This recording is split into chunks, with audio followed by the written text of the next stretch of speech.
बिस्मिल्लाहिर्रहमानिर्रहीम। अस्सलामुअलैकुम। तो लास्ट टाइम हम बात कर रहे थे एरिया ऑफ ट्रायंगल पे और हमने देखा था कि ये हीरोज फार्मूला है जिसमें area of the triangle is equal to square root of s multiplied by s minus a into s minus b into s minus c where s is defined as a plus b plus c over 2 where a, b and c are the sides of the triangle. आज जो हम बात कर रहे हैं वो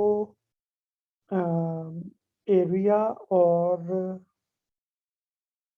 perimeter of two dimensional geometries का है और उसके बाद थ्री डायमेंशनल ज्योमेट्रीज के केस में हम सरफेस एरिया और वॉल्यूम के बारे में डिस्कस करेंगे।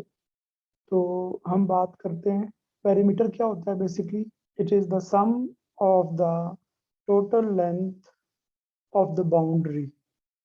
फॉर एग्जांपल अगर ये एक स्क्वायर है, इसकी एक साइड जो है वो एस है। By the definition of square तमाम साइड्स बराबर होती हैं आपस में, तो अगर ये एस इसकी लेंथ है तो इसकी लेंथ भी एस होगी, इसकी लेंथ भी एस होगी और इसकी लेंथ भी एस। तो अगर मैं मेरा स्टार्टिंग पॉइंट फॉर एग्जांपल ये है, सॉरी, अगर मेरा स्टार्टिंग पॉइंट ये है तो यहाँ से इधर जाऊंगा तो एस डिस्टेंस, फिर एक और एस, मतलब S plus S plus S plus S makes it 4s. So perimeter of a square is one side of the square multiplied by 4 या फिर sum of the four sides, उसका मतलब दोनों का एक ही बनता है। और अगर ये रेक्टेंगल होती तो इसका पेरीमीटर क्या होगा, इसमें एक लेंथ है, फिर विड्थ है, फिर लेंथ है और फिर विड्थ है। कंप्लीट जो इसका बात है उसमें तो length plus width plus length plus width, तो दो दफा लेंथ ऐड होएगी, दो दफा विड्थ ऐड होएगी, तो पेरीमीटर है इसका 2l प्लस 2w। अब हम बात करते हैं ट्राइंगल की। तो ट्राइंगल का अगर स्टार्टिंग पॉइंट ये है फॉर एग्जांपल, तो उसमें a प्लस बी प्लस सी इसका पेरीमीटर है। अब हम बात करते हैं पैरेललोग्राम की। तो पैरेललोग्राम में अगर स्टार्टिंग पॉइंट लेट से ये है तो उसमें a plus b plus a plus b, so it is 2a plus 2b। By the way parallelogram में और रेक्टेंगल में क्या फर्क है? रेक्टेंगल में अपोजिट साइड्स की लेंथ बराबर होती है, मतलब इस साइड की लेंथ इसके बराबर है और इस साइड की लेंथ इसके बराबर। और ये जो एंगल्स हैं ये 90 डिग्रीज हैं, चारों एंगल्स। जबकि पैरेललोग्राम में अपोजिट साइड्स की लेंथ जो है वो सेम होती है, जैसे रेक्टेंगल में होती है बिल्कुल वैसे ही। लेकिन एंगल्स जो हैं वो 90 डिग्रीज नहीं होते। तो एंगल्स अगर 90 डिग्रीज नहीं है तो फिर ये रेक्टेंगल है। सॉरी, एंगल्स अगर 90 डिग्रीज नहीं है तो ये रेक्टेंगल नहीं है बल्कि ये पैरेललोग्राम है। तो हम देखते हैं कि पेरीमीटर का फार्मूला वही रहता है, चाहे वो रेक्टेंगल हो या पैरेललोग्राम हो। अब हम बात करते हैं सर्कल की। तो सर्कल का जो टोटल इसका पेरीमीटर है, उसके लिए जो लफ्ज है वो पेरीमीटर की बजाय सरकमफ्रेंस यूज करते हैं। राउंड शेप्ड जो ऑब्जेक्ट्स हैं उनके लिए हम ये पेरीमीटर की बजाय सरकमफ्रेंस कह रहे हैं। तो इसका जो पेरीमीटर होएगा वो ये है कंप्लीट, ये जो बात है। तो इसको हम कैसे डिफाइन करते हैं? इसमें देखा जाए तो एक सेंटर से यहाँ तक जो डिस्टेंस है उसे हम रेडियस कहते हैं r। तो एक रेडियस की लेंथ है और फिर कितना है, एंगल देखा जाए तो कितना है, यहाँ से वापस आते हैं 360 डिग्रीज या या 2 पाई रेडियंस। जैसे लेंथ को मेजर करने के डिफरेंट यूनिट्स है ना, लेंथ को हम मीटर सेंटीमीटर में भी जमा कर सकते हैं और इसी तरह से हम लेंथ को ये जो हमारे माइल्स होते हैं उसमें भी मेजर कर सकते हैं, फीट फीट और माइल्स में, इंचेस फीट माइल्स। इसी तरह से हम लेंथ को अपना जो हमारे ये गज होते हैं या यार्ड्स होते हैं, इसमें मेजर कर सकते हैं। तो एंगल को मेजर करने के दो तरीके हैं, एक है डिग्रीज, जिससे हम कहते हैं कि ये 90 डिग्री है, फिर ये 180 डिग्री है, 270 और फिर वापस घूम गए हैं पूरा सर्कल तो 360 है। जबकि रेडियंस में देखा जाए तो 360 डिग्रीज जो होते हैं वो रेडियंस में 2 पाए होते हैं। तो अगर छोटा सर्कल होगा तब भी एंगल तो वही रहता है ना, 2 पाए, पूरा चक्कर है एक। अगर बड़ा सर्कल है तो भी एंगल वही रहता है 2 पाए। तो ये 2 पाए तो सेम रहता है। छोटा सर्कल है तो कम बाउंड्री बनेगी, बड़ा सर्कल है तो ज्यादा बाउंड्री बनेगी, और बड़ा सर्कल है तो और ज्यादा बाउंड्री बनेगी। तो ये जो सर्कल बड़ा हुआ जा रहा है इसमें एंगल का चेंज नहीं आ रहा, बल्कि इसमें क्या चेंज आ रहा है, रेडियस। सेंटर से लेके बाहर तक का फासला बढ़ रहा है। अगर ये रेडियस हो फॉर एग्जांपल, मैं इसको ऐसे ही, बहुत क्रूड सी पिक्चर बन रही है लेकिन मतलब ये हुआ कि रेडियस है ये। तो हमारा जो फॉर एग्जांपल अगर ये एक सर्कल हो, तो ये बड़े रेडियस वाला सर्कल है और ये छोटे रेडियस वाला सर्कल है। दोनों में जो एंगल है वो तो पूरा ही तय करना पड़ेगा ना। अगर एक स्टार्टिंग पॉइंट है, फॉर एग्जांपल ये स्टार्टिंग पॉइंट है, स्टार्टिंग पॉइंट से वापस घूम के सारा आएंगे तो एंगल तो 2 पाई रहेगा कंप्लीट एक चक्कर जब लगता है। लेकिन फर्क क्या होगा, फर्क होगा सेंटर से लेके उसका जो फासला है, जिसे हम कहते हैं रेडियस। तो सरकमफ्रेंस कितना होगा ये डिपेंड करता है रेडियस पे। तो circumference is equal to 2 pi r. अब एक रेडियस जो है, एक जो सेंटर से लेके एक साइड तक का फासला है उसे हम कहते हैं रेडियस, और कंप्लीट फासले को हम कहते हैं डायामीटर। तो ये जो डी है इसे डायामीटर कहते हैं, और ये क्या होता है, डबल ऑफ रेडियस। मतलब इतना आधा सफर अगर रेडियस है तो पूरा सफर डायामीटर है। तो D is equal to 2 R, तो इसलिए ये पाई डी लिखा हुआ है। तो मैं सारे फार्मूला जो हैं वो रेडियस की फॉर्म में बताऊंगा। बस अगर डी की फॉर्म में लिखना हो तो इस मतलब 2 R is equal to D होता है। ओके, अब हमने एक ज्योमेट्री अभी रहती है जिसकी हमने बात बात करनी है, उसे कहते हैं ट्रेपिजॉइड। ट्रेपिजॉइड भी 4 साइड्स वाली डायग्राम है, इसकी भी 4 साइड्स। ट्रेपिजॉइड जो है इसमें क्या होता है कि दो साइड्स जो कि बिल्कुल सामने हैं, मतलब पैरेलल हैं ये एक दूसरे के, लेकिन ये लेंथ में बराबर नहीं होती। ठीक हो गया। तो ट्रेपिजॉइड में क्या होता है, टोटल 4 साइड्स हैं। दो साइड्स जो कि पैरेलल हैं वो लेंथ में बराबर नहीं है, और जो बाकी दो साइड्स हैं वो पैरेलल भी नहीं है और इक्वल भी नहीं है, जैसे ए और सी है। तो अगर इसका पेरीमीटर मुझे फाइंड करना है तो हम इसको पेरीमीटर कैसे फाइंड करेंगे, अगर ये स्टार्टिंग पॉइंट है तो इधर हम आए A plus B one plus C plus B two, तो ये हमारा पेरीमीटर हो गया। तो पेरीमीटर जो है ये सिर्फ 2 डायमेंशनल फिगर्स का होता है।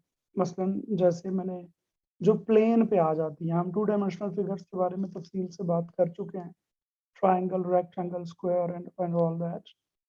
तो अब हम इनके सर एरिया की बात करते हैं। तो स्क्वायर का जो एरिया है वो क्या होता है, मल्टीप्लिकेशन ऑफ 2 एडजेसेंट साइड्स। तो स्क्वायर में क्योंकि चारों साइड्स बराबर होती हैं तो s multiplied by s is s square. असल फार्मूला है s मल्टीप्लाइड बाय s, तो वो एस स्क्वायर बन जाता है। हम अलजेब्रा से देख चुके हैं इस बात को। रेक्टेंगल का अगर पेरीमीटर निकालना है तो वो होता है लेंथ मल्टीप्लाइड बाय विड्थ, तो L multiply by W। Triangle का जो एरिया हमें पता है 1/2 बेस मल्टीप्लाइड बाय हाइट है। और अगर हम चाहें तो अदरवाइज अगर हमें हाइट नहीं गिवन, तीनों साइड्स गिवन है, तो हम हेरोज फार्मूला भी लगा सकते हैं। ओके, तो उसके बाद हम बात करते हैं कि पैरेललोग्राम जो है उसका एरिया कैसे निकालेंगे। तो इसका एरिया भी ये क्योंकि रेक्टेंगल ही है एक्चुअली, तो इसमें भी दो साइड्स हैं, बराबर हैं आपस में। तो जो कवर्ड एरिया है इसका। एरिया, हमें पता है एरिया का मतलब क्या बनता है, द स्पेस इनसाइड। तो अगर इसके ये दोनों साइड्स जो कि आपस में 90 डिग्रीज पे हैं, 90 पे नहीं होंगी तो क्या होगा, मतलब ये अदरवाइज यहाँ होती साइड। इसका मतलब है कि अगर 90 पे होती तो ये जगह एक्स्ट्रा है जो कि नहीं होनी थी, उसके बदले में इधर भी 90 पे होती जाहिर है, तो उतनी ये जगह इधर है। तो जितनी जगह एक्स्ट्रा है उतनी जगह हमें इधर से कम हो गई होगी। Let me draw here for you. तो आप यूं समझ लें कि अगर ये रेक्टेंगल होती तो यू 90 डिग्रीज के एंगल्स होते ना। तो अगर जितनी ये साइड कम हो गई, ये जगह कम हो गई है, उतनी ये ज़्यादा हो गई है। और इसको हम अदरवाइज भी ड्रॉ कर सकते हैं कि आपके पास जितनी ये जगह ज़्यादा आ गई है उतनी यहाँ से कम हो गई है। तो कहने का मतलब है कि ये एक रेक्टेंगल ही है असल में। तो हम बात करते हैं इस पे। फार्मूला जो रेक्टेंगल का था एरिया का, वही पैरेललोग्राम का है। बेस और इसकी जो, I'm sorry, I think I have made a blunder. या तो हम बात कर रहे हैं कि जो फार्मूला क्या है, नो नो नो, ओके। तो जो फार्मूला रेक्टेंगल का है वो क्या था, लेंथ मल्टीप्लाइड बाय विड्थ। तो यहाँ पे हम क्या कह रहे हैं, तो इसकी बेस है मल्टीप्लाइड बाय इसकी परपेंडिकुलर लेंथ जो है विच इज हाइट। तो बेस इंटू हाइट जो है वो हमें दे देगा एरिया ऑफ पैरेललोग्राम। अब हम बात करते हैं ट्रेपेजॉइड। ट्रेपेजॉइड का एरिया क्या होगा, इसको अगर गौर से देखा जाए तो अगर मैं इस ये लाइन यहाँ पे सीधी मिला दूँ 90 डिग्रीज पे, जबकि ये हाइट है, तो मेरे पास क्या हो जाएगा, ये एक ट्रेपेजॉइड जो है ये बन जाएगी एक ट्राइंगल, दूसरी ट्राइंगल और एक रेक्टेंगल। तो मेरे पास बेसिकली टोटल जो एरिया बनेगा इस जगह का, कवर्ड एरिया, मतलब इसको अगर मैंने शेड करना है, इस पे पेंट करना है मैंने, तो मुझे इतना पेंट चाहिए जो इस रेक्टेंगल को पेंट कर सके, और फिर उतना जो इस ट्राइंगल को पेंट कर सके, और इस जैसी एक और ट्राइंगल को पेंट कर सके। इसे हमें एरिया निकाल लेते हैं ना। तो अब इस ये जो एरिया है रेक्टेंगल का, उसका फार्मूला क्या होता है, उसका फार्मूला होता है लेंथ मल्टीप्लाइड बाय विड्थ। तो लेंथ जो है B1 लेंथ तो ज्यादा है ना, यहाँ से यहाँ तक है।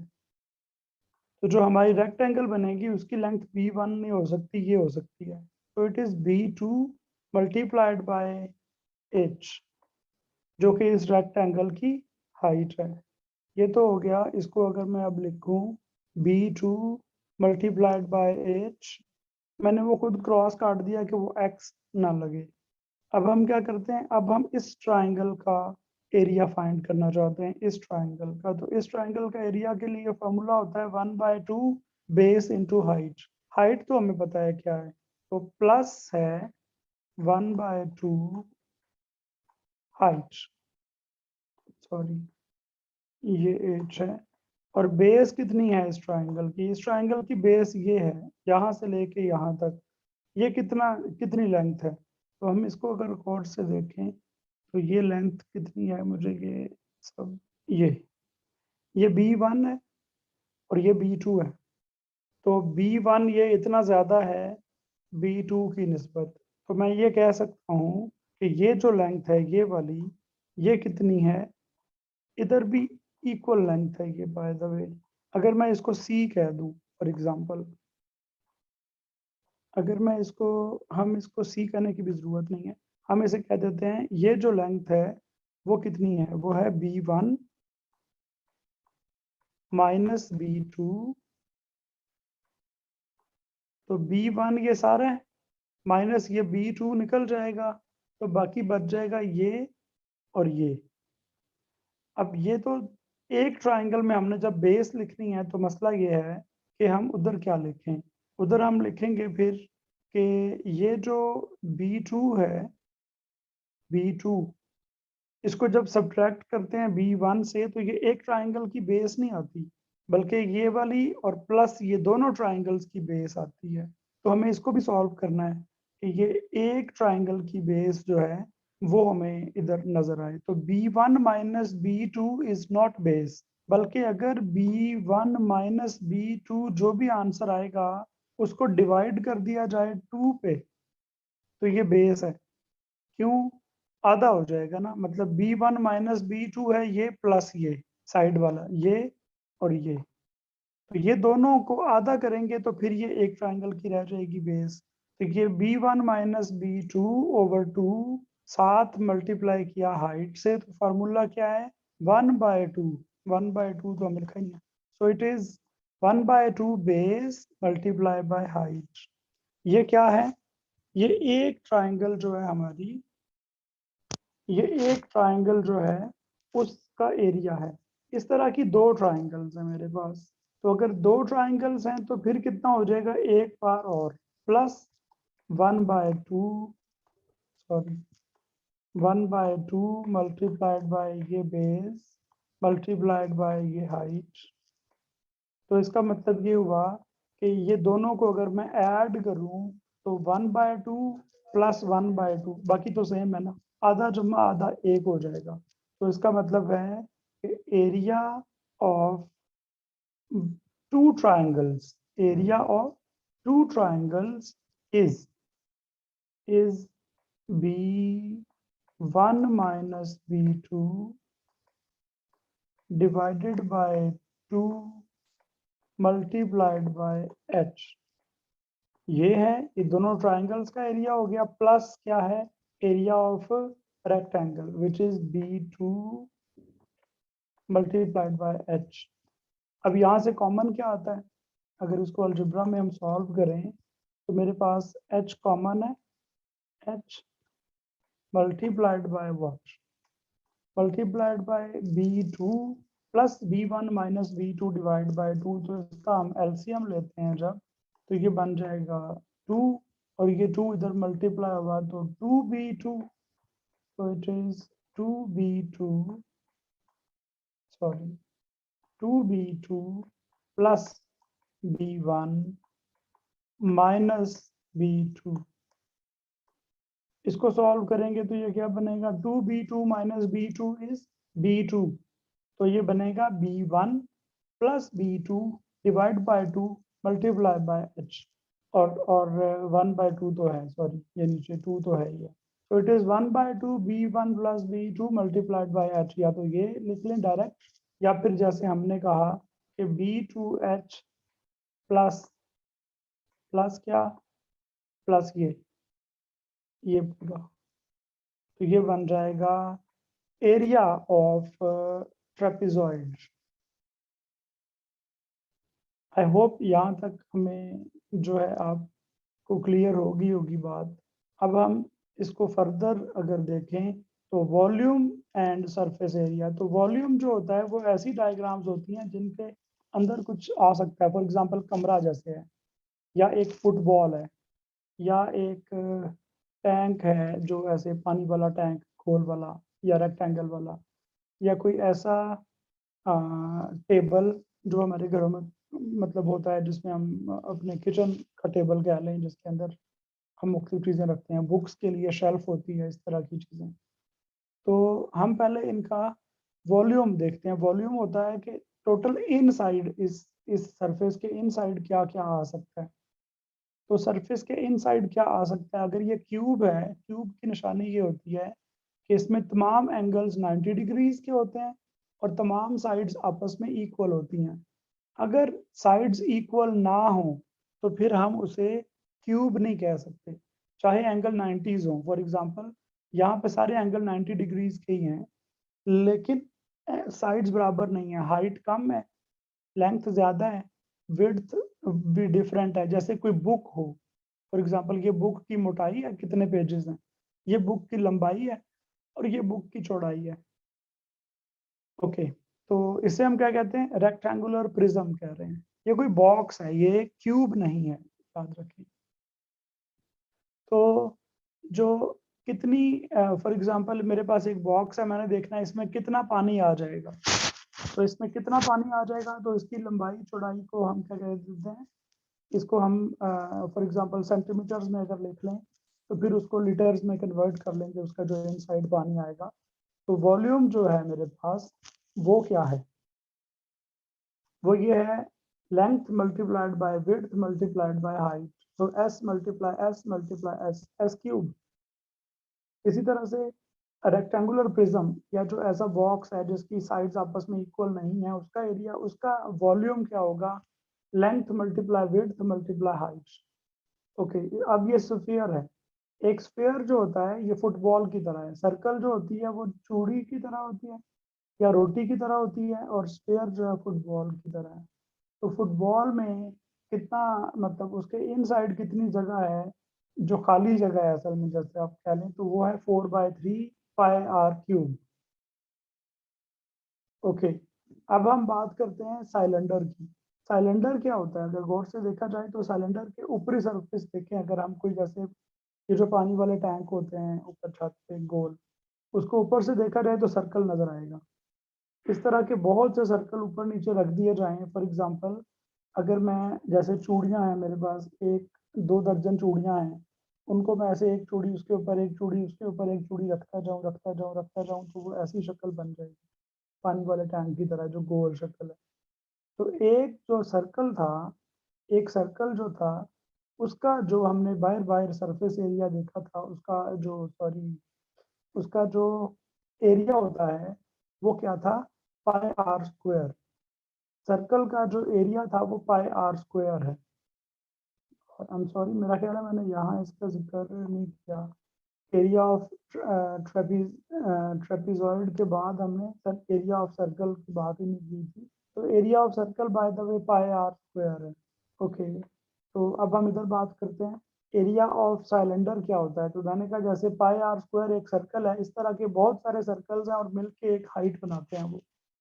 तो pi R square multiply by height, जितनी ऊंचाई होगी एक सर्कल, मल्टीप्लाइड बाय जितनी ऊंचाई है उससे कर दें जरा, तो वो वॉल्यूम ऑफ सिलेंडर बन जाता है। इसको हम कोन कहते हैं इस शक्ल को। इसमें भी देखा जाए तो यहाँ पे एक सर्कल है, तो पाई आर स्क्वायर तो इसमें भी है, साथ एच है, लेकिन इसमें अगर ये पूरा पाई आर स्क्वायर एच होता तो फिर इसका जो वॉल्यूम है वो क्या बनेगा, वो ये बनेगा कि जितना ये इस साइड से मतलब नीचे से चौड़ाई है इसकी, इतनी ऊपर भी होनी चाहिए थी फिर। तो फिर हमें ये नज़र कैसे आता, कुछ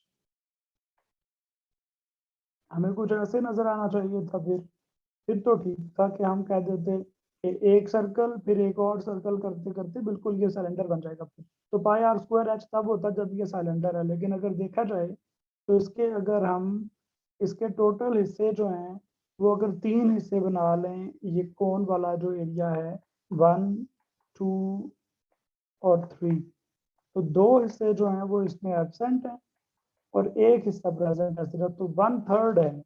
1/3 ऑफ अ सिलेंडर जो है ना, वो उसका वॉल्यूम है। जो अगर इसमें फॉर एग्जांपल 18 लीटर पानी आता है, तो इस कोन में आना चाहिए डिवाइड बाय 3 करके 6 लीटर्स पानी आना चाहिए।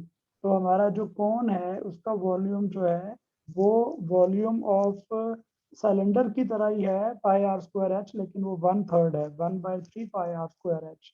ये हमारे पास क्या है अब, ये बेसिकली हम कह रहे हैं स्क्वायर और रेक्टेंगल पैरामिड्स। तो पैरामिड्स तो हमें समझ आते हैं क्या है, इट्स समथिंग लाइक कोन। लेकिन कोन ऐसे नहीं है कि इसका सर जो जो इसका बॉटम है वो राउंड शेप नहीं है, बल्कि उसके एजेस हैं, कॉर्नर्स हैं। तो ये जो लेंथ मल्टीप्लाइड बाय विड्थ हमने लिखा हुआ है, इसमें हमने क्या किया है, लेंथ मल्टीप्लाई बाय विड्थ जो है वो एक रेक्टेंगल का क्या कहते हैं उसे हम, एरिया है। ठीक हो गया। और इसको जब ऊपर ले जाएंगे, ऊपर ये कोन बन गई है, तो ये पिरामिड है असल में। Pyramid is like cone with aged bottom, you know, square, इसकी जो सर्कुलर बॉटम नहीं है, तो इसकी हाइट भी एच है। तो उसी तरह से इसका जो, इसका बॉटम का सरफेस एरिया क्या था, वही हमने इसका बनाया था। जो इसका एरिया था pi R square multiply by H कर दिया था, pi R square multiply by H किया था, इसमें pi R square multiply by H किया, लेकिन 1/3 कर दिया है, तो इसमें भी वही कोन बन रही है, तो 1/3 आ रहा है। और जो बॉटम का एरिया था वो इसमें क्या बन रहा है, बॉटम इसकी अगर रेक्टेंगुलर है तो length multiply width multiply H, इसकी हाइट, तीनों मिलके वॉल्यूम बन गई। और साथ क्या हुआ, 1/3, क्योंकि ये कोन है। अगर ये कोन ना होती, ऊपर से भी ऐसे ही ये कोई रेक्टेंगुलर शेप होती फॉर एग्जांपल, तो फिर हम इसे इसका जो फिर हम इसका जो टोटल इनसाइड वॉल्यूम होता है वो 1/3 के बगैर length multiply width multiply H. तो ऐसा सिलेंडर जो एजेस वाला होगा उसका फार्मूला भी क्या होगा, वॉल्यूम का length multiply width multiply height. ठीक है, ये बिल्कुल क्यूब के करीब करीब चीज बन जाएगी। क्यूब इसलिए नहीं बनेगा कि उसमें तीनों साइड्स डिफरेंट होती हैं। तो पिरामिड जो है उसमें 1/3 length multiply width multiply height है। और अगर इस पिरामिड की दोनों जो बॉटम की दोनों साइड्स आपस में इक्वल होती तो फिर ये स्क्वायर पिरामिड होता। तो स्क्वायर पिरामिड के लिए ये लेंथ मल्टीप्लाई लेंथ रहता, जाहिर है, तो लेंथ स्क्वायर एच हो जाता, 1/3 लेंथ स्क्वायर एच। इन सब जब हम बात कर रहे हैं वॉल्यूम्स की, तो इसमें एक बात इंपॉर्टेंट है कि वॉल्यूम जो होता है इसमें तीन चीजें आती हैं, मतलब लेंथ विड्थ और हाइट। इसलिए कि अगर इसकी ऑर्डर देखा जाए, इसका हमने बात की हुई अलजेब्रा में 3 बनता है। वॉल्यूम का फार्मूला ठीक होने के लिए उसका ऑर्डर 3 बनना चाहिए। Length multiply width multiply H, मतलब एक्स वाई जेड 1 1 1 पावर है, ऐड करके 3, इसका ऑर्डर भी 3 है। पाई आर स्क्वायर है, पाई आर क्यूब है। pi is a number, pi is 3.14, pi is nothing, ठीक है, except a constant। तो इसके कोई यूनिट नहीं होते पाई के, पाई एक नंबर है बस। तो आर क्यूब 3 हो गया इसका भी। तो पाई आर स्क्वायर एच, इसमें पाई तो नंबर है लेकिन आर की पावर 2 एच की पावर 1, टोटल मिला के 3 हो गई। इसमें भी पाई आर स्क्वायर एच है तो आर स्क्वायर इंटू एच। इसमें लेंथ विड्थ हाइट आएगा, लेंथ स्क्वायर इंटू हाइट हो जाता अगर ये स्क्वायर बॉक्स होता। इसका मतलब यह है कि अगर एमसीक्यूज में कहीं पे वॉल्यूम का क्वेश्चन है और जो मिला के तीनों चीजों को मल्टीप्लाई करके जो पावर बनती है वो 3 नहीं बन रही, तो वो तो वैसे ही ऑप्शन नहीं है। वॉल्यूम के लिए जरूरी है, हत्ता कि स्फीयर में भी आप देख रहे हैं ना कि मतलब वो आर क्यूब है। वॉल्यूम के लिए जरूरी है कि जो वेरिएबल है ना उसमें उनकी मिला के पावर 3 बने। अगर डिफरेंट वेरिएबल है तो एक एक करके 3 बन जाएगी। सेम वे एक ही वेरिएबल है तो उसकी पावर 3 होगी। अगर दो आए तो भी मिला के 2 पावर इसकी 1 पावर इसकी 3 बनना जरूरी है वॉल्यूम के लिए। वॉल्यूम बेसिकली किसी ऐसी मतलब चीज का होता है, ऐसे ऑब्जेक्ट का होता है जिसके इनसाइड कुछ आ सकता है। जैसे मैंने बात की आपको, एक कमरा है या कोई ड्रॉर है या पानी वाली बॉटल है या एक फुटबॉल है, इस तरह की डायग्राम्स जो हैं, या पिरामिड्स हैं जो, या कोन्स हैं, तो कोन को भी आपको बड़ा प्रूव किया जा सकता है, मतलब उसमें तो ऐसी शक्ल है। ओके, अब हम बात करते हैं दूसरी जो 3D ऑब्जेक्ट्स है ना, इनको 3 डायमेंशनल ऑब्जेक्ट्स हम कह रहे हैं, जिनका वॉल्यूम होता है। उनका जो एरिया होता है ना, उसमें एरिया लफ्ज सही नहीं है बल्कि उसका होता है सरफेस एरिया। सरफेस एरिया लफ्ज क्यों है इसके लिए, फॉर एग्जांपल अगर ये एक रूम है तो रूम का हमें आउटसाइड सिर्फ नजर आ रही होती है ना, तो वो जो आउटसाइड है, मतलब अगर बाहर एक दीवार नजर आ रही है तो इनसाइड भी वो दीवार होगी। लेकिन मैं सिर्फ बाहर वाले की बात करूं तो बाहर को हम सरफेस कहते हैं। ठीक हो गया, ये जो बाहर बाहर है इसको हम सरफेस कह रहे हैं। तो अगर देखा जाए क्यूब का, तो क्यूब की ये जो एक सरफेस है सिर्फ ये टेक्निकली ये एक स्क्वायर है जिसमें दो साइड्स आपस में इक्वल हैं, बाकी दो भी उनके बराबर हैं, एस मल्टीप्लाई एस, मतलब एस एस एस और एस। तो क्यूब जो है इसका जो सरफेस एरिया बनता है वो क्या बनता है, इसकी एक अगर इसको मैंने पेंट करना है फॉर एग्जांपल, तो एक साइड को पेंट करने के लिए कितनी जगह है, ये जगह है सारी। ये कितनी है, एस मल्टीप्लाई एस, स्क्वायर का जो एरिया होता है, तो एस स्क्वायर।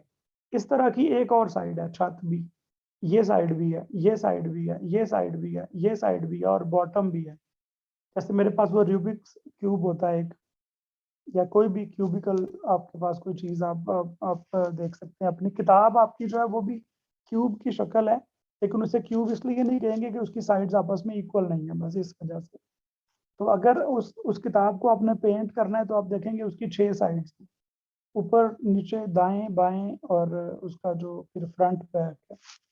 तो 6 S square is the surface area. S square एक सरफेस है, एक साइड है।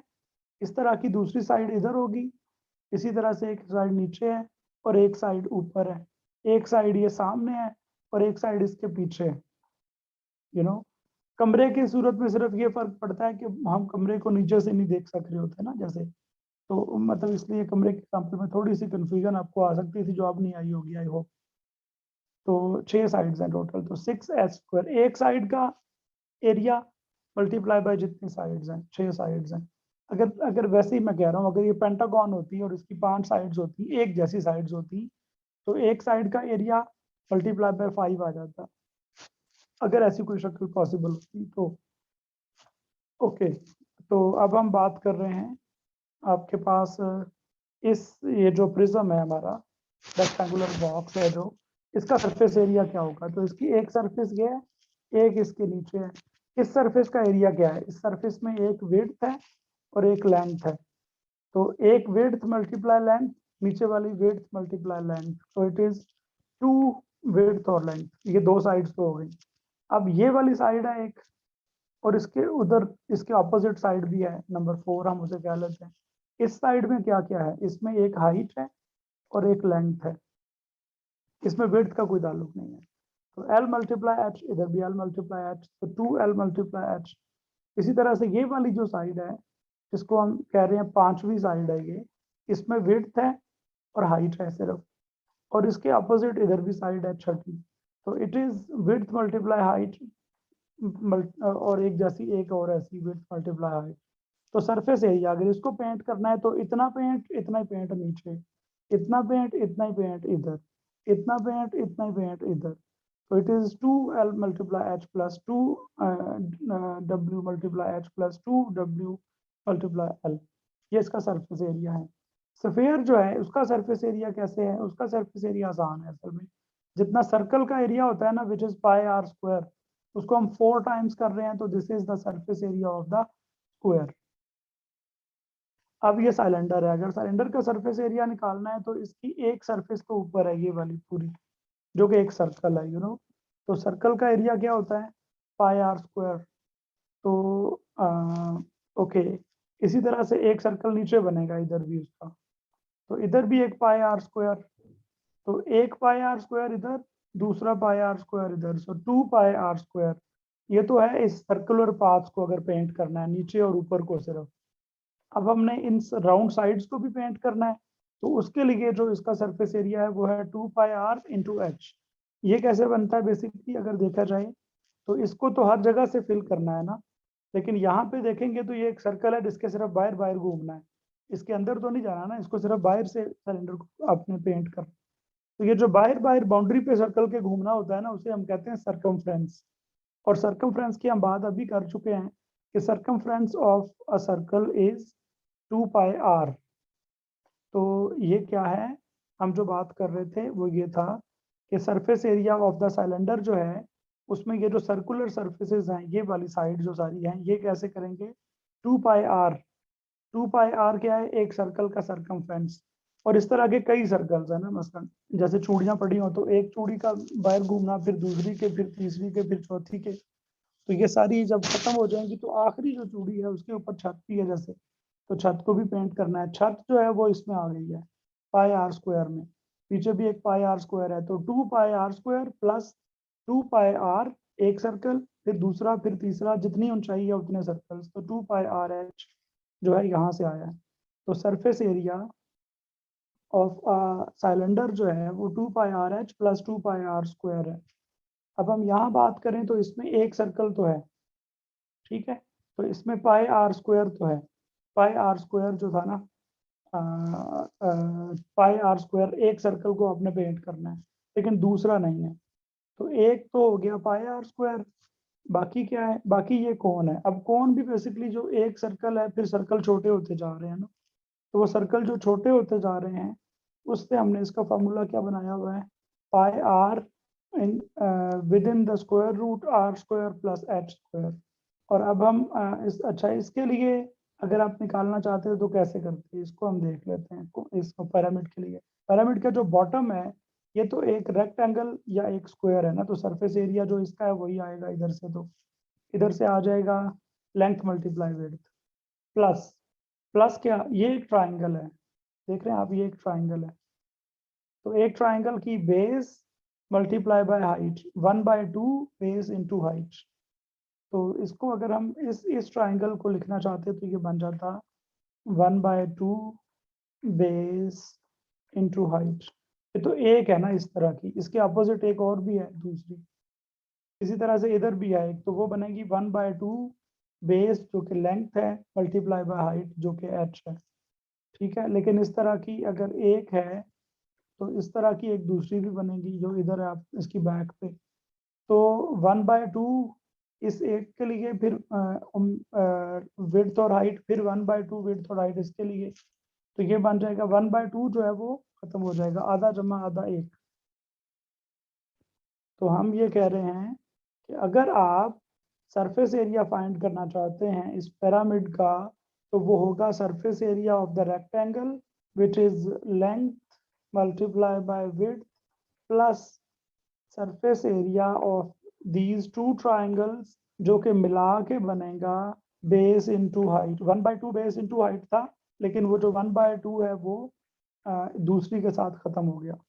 इसी तरह से ये और उसकी बैक पे ये वाली दो ट्राइंगल्स, तो ये क्या है 1/2 लेंथ मल्टीप्लाई बाय एच, फिर 1/2 क्योंकि दो बार है तो वो खत्म हो गया, आधा आधा एक हो गया। तो लेंथ मल्टीप्लाई विड्थ इस रेक्टेंगल की वजह से, विड्थ मल्टीप्लाई हाइट इन दो ट्राइंगल्स की वजह से, लेंथ मल्टीप्लाई हाइट इन दो ट्राइंगल्स की वजह से, तो ये surface area of the pyramid बन जाएगा। तो this is it about the volumes, surface areas and perimeters of few geometries. Perimeter की जो टर्म है वो इन ऑब्जेक्ट्स में, जो 3 डायमेंशनल ऑब्जेक्ट्स हैं वॉल्यूमेट्रिक, उनमें उसकी ज़रूरत नहीं है, बेसिकली उसकी कोई सेंस नहीं बनती, क्योंकि अगर मैं यहाँ से किधर जा रहा हूँ, अगर इधर इधर है तो फिर तो ये स्क्वायर है ना, और अगर इधर से मैं पहले इधर जा रहा हूँ फिर नीचे जा रहा हूँ इस तरह से, उसकी कोई सेंस नहीं बनती। तो पेरीमीटर जो है वो इधर डिफाइंड नहीं है, इस तरह से 3D ऑब्जेक्ट्स में उसकी ज़रूरत नहीं होती। दूसरी बात, जो हमारा होता है 3D ऑब्जेक्ट्स हैं, उनका जो सरफेस एरिया होता है, एरिया की बात अगर करें तो इसमें 2 डायमेंशन सिर्फ आती हैं।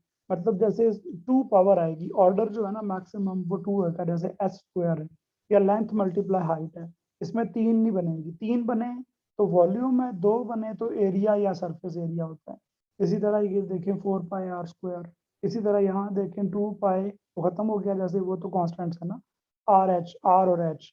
इस तरह यहाँ पे r², इस तरह यहाँ पे देखा जाए तो पाई नहीं है लेकिन r है, और यहाँ पे r² है। ये 2 पावर और ये एक, लग रहा था कि 3 पावर है, लेकिन स्क्वायर रूट की पावर भी तो 1/2 होती है ना, तो वो 1/2 इस 2 के साथ कट के इसको 1 पावर बना देती है। तो 1 पावर ये और 1 पावर ये, तो ये कोन का जो सरफेस एरिया उसमें भी r² ही आएगा, या प्लस करके h² ही आएगा। दो टर्म्स में अलग अलग अपनी अपनी 2 पावर होगी। ओके, इसी तरह से यहाँ देखा जाए, जो मैंने वॉल्यूम का, सॉरी पिरामिड का सरफेस एरिया बताया, तो उसमें भी 2 और 2 पावर ही बनती है। ओके, तो ये है हमारा वॉल्यूम, सरफेस एरिया, पेरीमीटर और एरिया के बारे में कुछ चीज़ें। थोड़ा सा हमें सर्कल के बारे में मज़ीद डिस्कस करना चाहिए। तो I have got something about circle. Yes, circle के बारे में कुछ बातें हम पढ़ते हैं। एक तो मैंने बताई है कि जो एरिया ऑफ सर्कल होता है, एरिया ऑफ सर्कल वो है πr²। लेकिन अगर कोई डायमीटर की फॉर्म में लिखा हो एमसीक्यूज में, तो वो कैसे आएगा? डायमीटर और रेडियस का हमें पता होना चाहिए कि ये क्या फ़र्क है इसमें। तो डायमीटर और रेडियस की बात करना चाहते हैं अगर हम, तो हमें एक सर्कल ड्रॉ कर लेना चाहिए, और उसके बाद हम उसका एक सेंटर लगा लेते हैं। सेंटर के बाद कुछ डिफरेंट डेफिनेशंस हैं जो हमें इसके बारे में डिस्कस करनी है।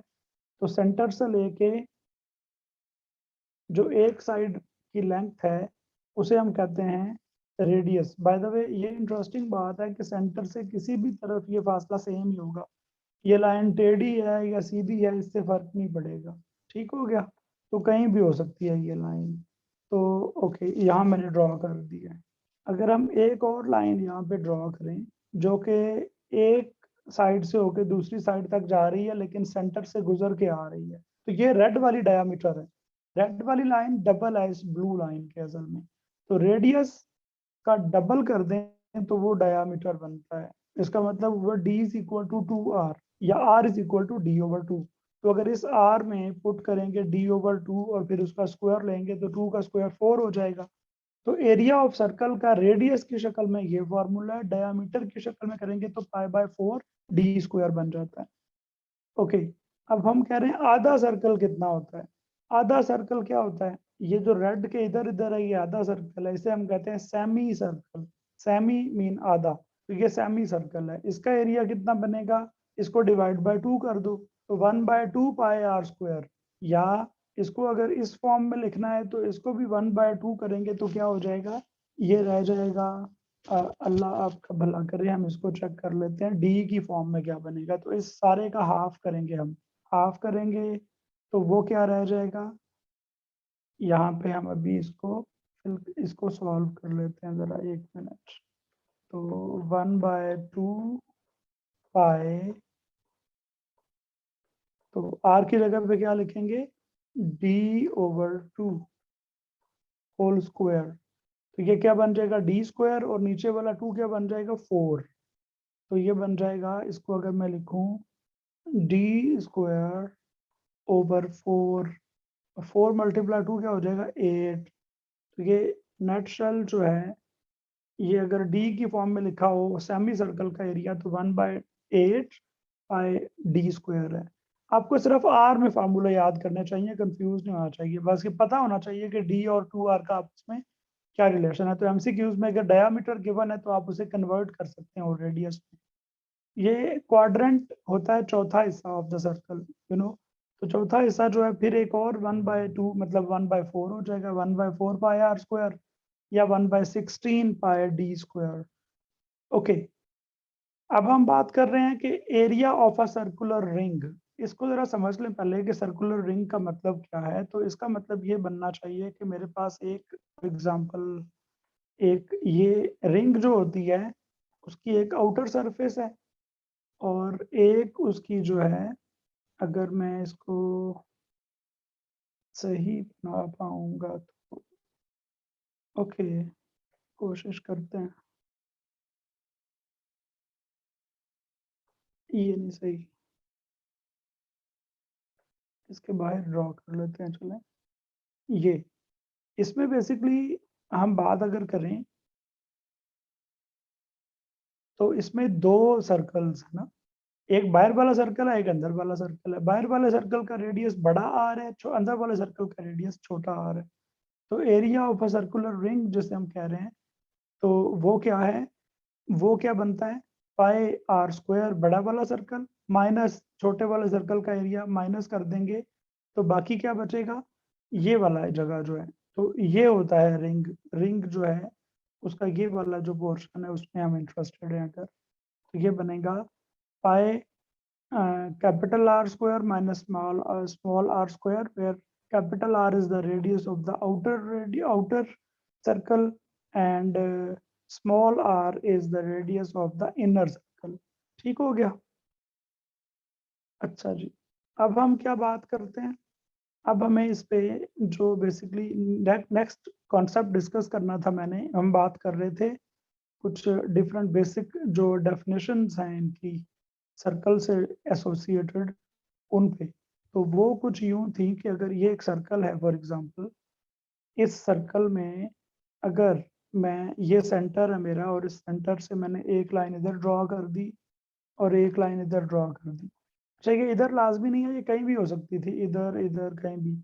दो जो रेडियस की लाइंस हैं, रेडियस की जो दो लाइंस हैं उनके दरमियान ये जो जगह आ गई है, सॉरी, ये जो जगह आ गई है इसे हम क्या कहते हैं, इसे हम कहते हैं सेक्टर, SECTO। अच्छा, आप कहेंगे कि ये जो इसके बाहर जगह है ये वाली, ये भी तो दो रेडियस में आई है ना, एक रेडियल लाइन और दूसरी रेडियल लाइन के दरमियान में ये जगह है। लेकिन इसको हम थोड़ा सा यूं कह देते हैं कि ये बड़ा इलाका है और ये छोटा इलाका है। तो बड़े इलाके को हम कहते हैं मेजर सेक्टर और इसे कहते हैं माइनर सेक्टर। तो सेक्टर जो है, ये वाला जो सेक्टर है, इसका अगर मुझे एरिया निकालना पड़ जाए तो उसका फार्मूला क्या है। ओके, एरिया ऑफ सेक्टर जो है उसका फार्मूला क्या है, इस पे हम बात करेंगे एक तो। और दूसरी एक डेफिनेशन है हमारे इसी जो कॉन्सेप्ट है हमारा सर्कल्स का, इसमें वो ये है कि ऐसी लाइन जो पूरी कंप्लीट लाइन हो उसे हम क्या कहते हैं, डायामीटर। डायामीटर के लिए शर्त है ये लाइन सेंटर से हो के जानी चाहिए। अगर कोई ऐसी लाइन है जो सर्कल को 2 पॉइंट्स पे कट कर रही है लेकिन सेंटर से नहीं गुजर रही, तो इसको हम कहते हैं कॉर्ड। CHORD। कॉर्ड क्या होती है? एक ऐसी लाइन जो सर्कल को 2 पॉइंट्स पे कट करती है लेकिन सेंटर में से नहीं गुजरती। एक ऐसी लाइन जो सर्कल को 2 पॉइंट्स पे कट करे और सेंटर से भी गुजरे उसे हम डायामीटर कहते हैं। एक ऐसी लाइन जो सर्कल को एक पॉइंट पे कट करे और सेंटर तक जाए उसे हम रेडियस कहते हैं।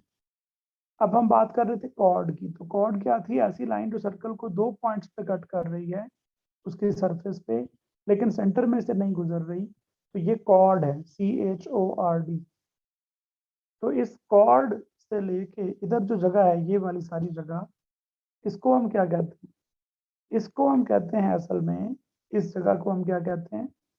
इसे हम कहते हैं सेगमेंट, SEGMENT। इसी तरह से ये माइनर सेगमेंट है और ये मेजर सेगमेंट है।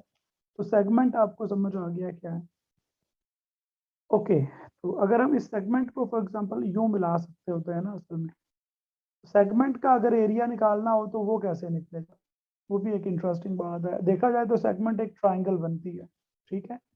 तो अगर इस पूरी जगह का मतलब इसका जो सेक्टर है, इस सेक्टर का अगर मैं एरिया निकाल लूंगा तो उसमें से इस सेगमेंट का एरिया निकालना जो कि ये वाला है, सॉरी, जो कि ये पूरा सेक्टर है जो 2 रेडियस के दरमियान है, उसमें से ये वाला जो एक कॉर्ड से लेके बाहर तक है ये सेगमेंट है।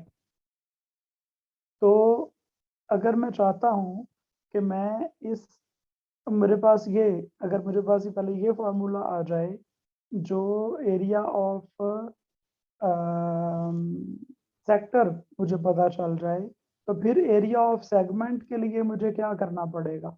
मुझे ये करना पड़ेगा area of sector minus area of triangle, तो बाकी ये बच जाएगा। ये बड़ा वाला एरिया माइनस छोटा वाला एरिया, तो बाकी ये बच गया।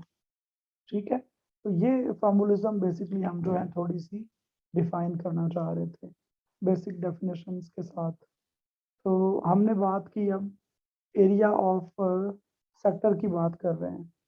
एरिया ऑफ सेक्टर, ये फार्मूला लिखा हुआ है एरिया ऑफ सेक्टर का, तो वो है पाई आर स्क्वायर। अब ये तो गलत हो गया, पाई आर स्क्वायर तो पूरे सर्कल का एरिया है ना, उसमें मुझे सिर्फ इसका एरिया चाहिए। तो इसका अगर एरिया चाहिए तो जितना एंगल है आ, उसके साथ हम देख लेते हैं कि ये पूरा एंगल पाए तो नहीं है ना, ये एंगल थोड़ा है, तो जितना एंगल होगा बेसिकली उसके साथ हम इसको मल्टीप्लाई कर देंगे, तो फिर हमारे पास आंसर आ जाएगा इसका एरिया ऑफ सेक्टर का। तो इसको थोड़ा सा और हम अगर फर्दर लिखें तो इसको लिखा होना चाहिए, फिर हम उस पर बात कर लेंगे कि ये कैसे लिखा हुआ है। तो एरिया ऑफ सेक्टर एक्चुअली है 1/2, let me please write it down here. Area of sector है 1/2 r square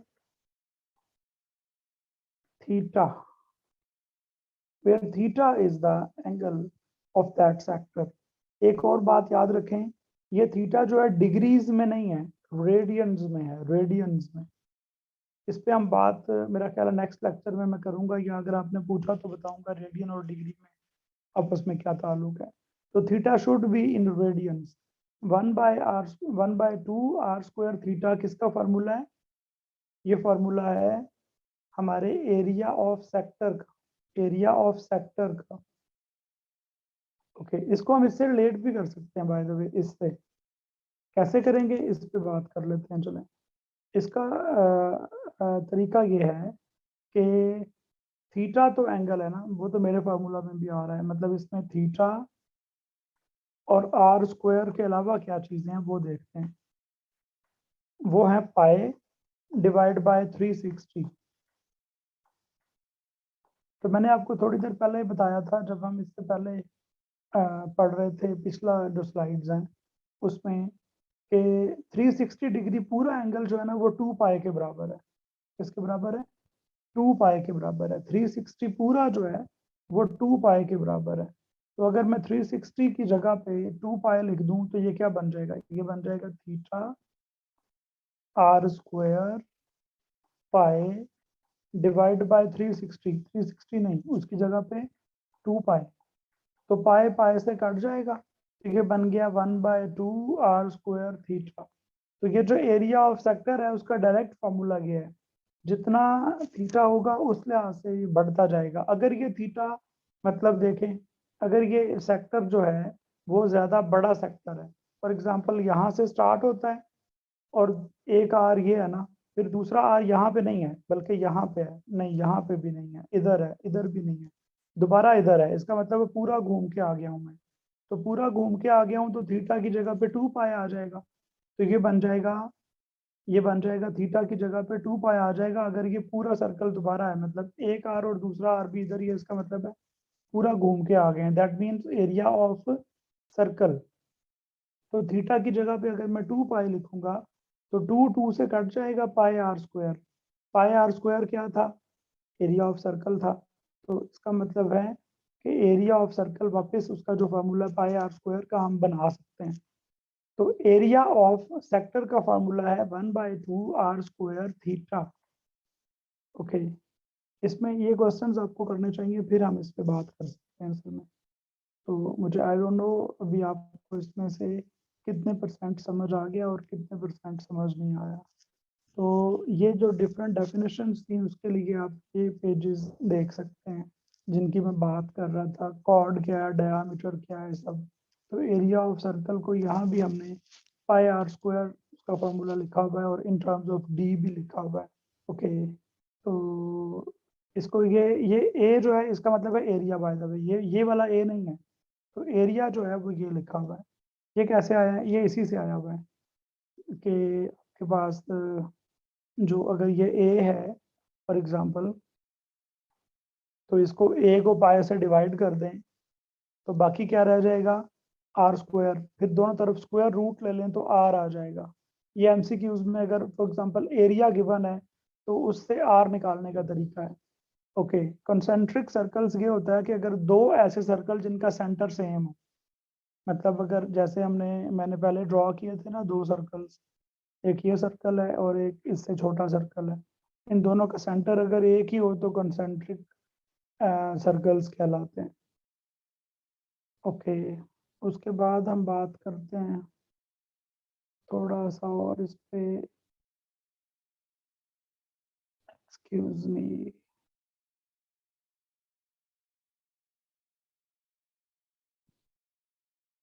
ओके जी, अब हम इस पे अगर और बात करें तो ये रिंग वाला जो हमने अभी थोड़ी देर पहले डिस्कस किया था कि ये वाली जगह का एरिया कितना है, तो वो बनेगा आप अब हमने इसको आर की फॉर्म में देखा, डी की फॉर्म में नहीं देखा। तो ये था pi R square minus D square R square. तो आपको बेसिकली आर में फॉर्मूला याद करना चाहिए और डी में सिर्फ पता होना चाहिए कि डायामीटर जो है वो रेडियस का डबल है। तो इसके बाद हम बात कर रहे हैं ये जो हम बात कर रहे थे सेक्टर ऑफ अ सर्कल। तो दो रेडियल लाइंस के दरमियान में जो जगह कैद बचती है उसको हम कहते हैं आपका सेक्टर।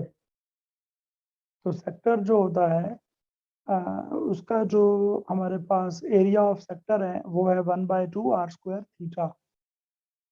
ओके, इसको हम एक और भी तरीका है लिखने का, ये theta is equal to L R क्या चीज़ है। ये भी इंटरेस्टिंग बात है ज़रा, कि हमारे पास अगर एक सर्कल है, लेट्स से मेरे पास एक सर्कल है, ये वाला सर्कल है, इसमें अगर एक लाइन जो है वो सेंटर से फॉर एग्जांपल यहाँ तक आई है और दूसरी लाइन यहाँ तक आई है।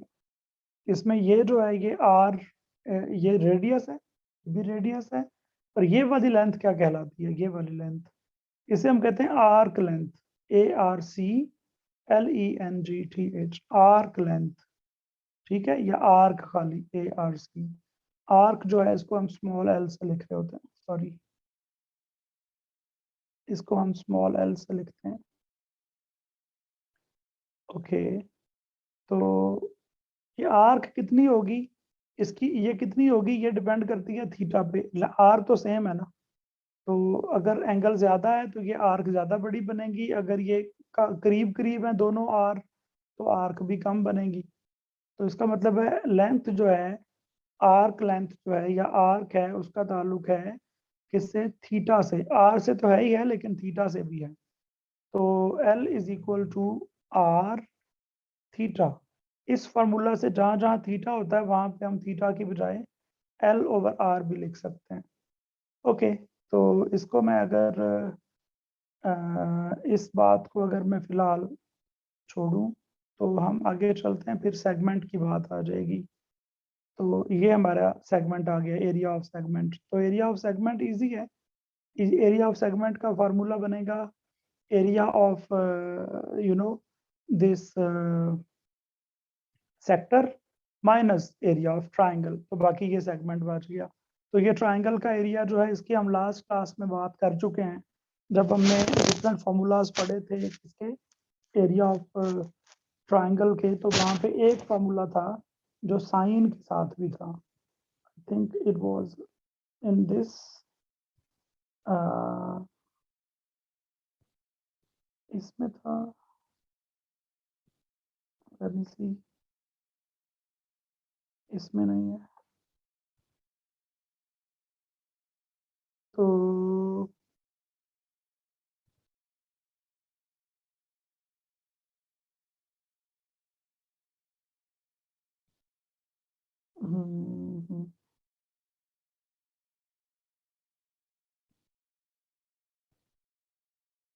ओके, नहीं, हम बात कर रहे थे इधर,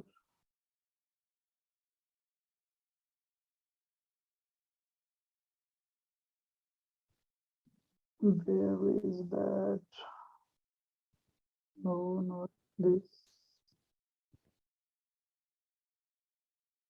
not this,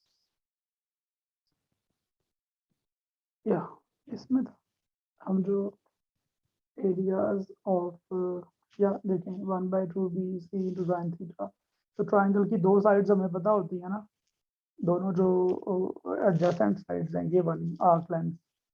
तो आर आर आर स्क्वायर हो गया, और साइन थीटा जो है, इसका साइन थीटा लेंगे, angle theta sine of the angle, तो वो हमें दे देगा इसका, इस ट्राइंगल का एरिया।